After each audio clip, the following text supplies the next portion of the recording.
nobody actually likes lead gen. The best way to do it that you're actually gonna like it is just to wake up and get it done. My lead gen time is from 9 to 12, Monday through Friday. Depends. I like to make 100 contacts during the week. Most of the time, I'll get it done in 4 days with 25 contacts per day. But get up and get that stuff done early. Otherwise, it sits there and it hangs on your brain. Whatever else you're doing, you're going, and I got to do the lead gen. Yeah, I'm going to do that. I'm going to do that next. After I check all my emails, I'm going to do that. It's negative.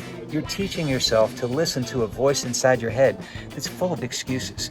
Don't do that to yourself. Once that's done, then everything else seems easy because you've already done the hard work. Get that done first. Seriously, don't even let going to the gym get in the way of your lead gen. Because I'm telling you, if you go to the gym and you work out and you miss that lead gen time, and all of a sudden it's 11:30 and you're getting ready to start lead gen, it's gonna be harder. Or I'm in the gym at like 7:30. I've learned that after about 1 o'clock, I'm not lifting weights, I'm not picking up the phone. So get that stuff done early. It's the most important thing you can possibly do for your business. Get it done early, then all the rest of the stuff is way easier for you.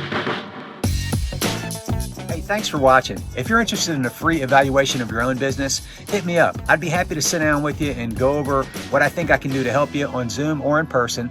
Shoot me a message and we'll get it on the calendar.